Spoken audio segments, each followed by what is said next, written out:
Hi, welcome to Rajesh cinemas. நான் உங்கள் ராஜேஷ். வழக்கம் போல் என்னோட சேனலில் இது வரைக்கும் சப்ஸ்கிரைப் பண்ணாமல் பார்க்குறவங்க சப்ஸ்கிரைப் பண்ணிக்கோங்க. இன்னைக்கு நம்ம என்ன படம் பார்க்க போகிறோம் அப்படின்னு கேட்டிங்கன்னா, 2024 ஒரு ஹிந்தி கிரைம் மிஸ்ட்ரி த்ரில்லர் படமாக வெளிவந்த தி பக்கிங்ஹாம் மர்டர்ஸ் அப்படிங்கிற படத்தை தான் நம்ம இன்னைக்கு பார்க்க போகிறோம்.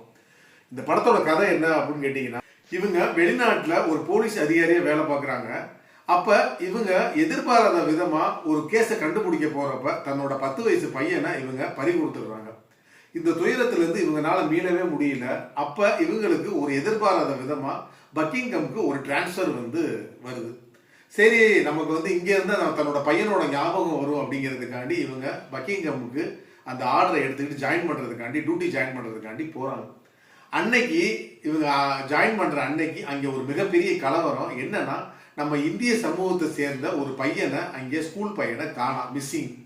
இது என்ன ஆயிருது அப்படின்னு கேட்டீங்க அப்படின்னா, நம்ம சமூகத்துக்குள்ளே என்ன ஆயிருது அப்படின்னு கேட்டீங்கன்னா, ஒரு பெரிய கலவரம் வெடிச்சுக்கிட்டு இருக்கு. இந்த கலவரத்தை கட்டுப்படுத்த முடியல.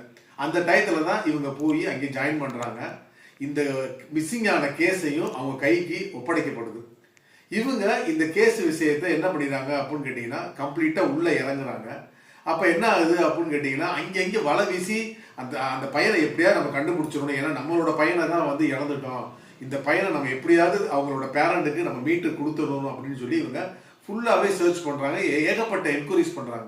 ஒரு ஸ்டேஜில் அந்த பையனோட பாடி ஒரு ஏரிக்கு பக்கத்துல இருந்து கிடைக்குது. அதுவும் ஒரு கார்ல இருக்கு. இதுக்கப்புறம் இந்த கேஸை எந்த அளவுக்கு போச்சு, யாரு இந்த கொலையை பண்ணது அப்படிங்கறத அவங்க கண்டுபிடிச்சாங்களா இல்லையா அப்படிங்கறத இந்த படத்தோட மொத்த கதையுமே. இந்த படத்தை பொறுத்தளவுக்கு கரீனா கபூர் தான் ஒரு லீடிங் ரோல் எடுத்து பண்ணியிருக்காங்க. படம் ஃபுல்லா அவங்க தான் தாங்கி செல்றாங்கன்னே சொல்லலாம். அந்த அளவுக்கு ஒரு அருமையான கேரக்டர். அவங்களும் கொடுத்த கேரக்டர் ரொம்ப சிறப்பாகவே பண்ணியிருக்காங்கன்னே சொல்லலாம். இந்த படத்தை ஹென்சல் மேத்தா டைரக்ட் பண்ணியிருக்காரு. உண்மையிலே நல்லா வித்தியாசமா டைரக்ட் பண்ணியிருக்காரு. ஏன்னா நமக்கு பொதுவாகவே என்ன அப்படின்னா, கிரைம் மிஸ்டரி த்ரில்லரை பொறுத்தளவுக்கு என்ன அப்படின்னா, அடுத்தடுத்து தொடர் கொலைகள் நடந்து அதை இன்வெஸ்டிகேஷன் மூலமா கண்டுபிடிக்கிற மாதிரி இருக்கும்.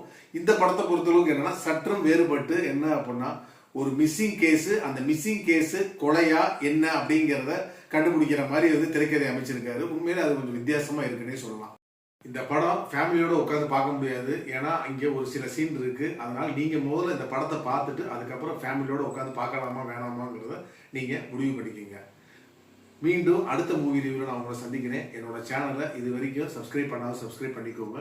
இந்த வீடியோ பிடிச்சிருந்துச்சு அப்படின்னா உங்க ஃப்ரெண்ட்ஸுக்கு ஷேர் பண்ணுங்க, லைக் பண்ணுங்க, கமெண்ட் பண்ணுங்க. நன்றி, வணக்கம்.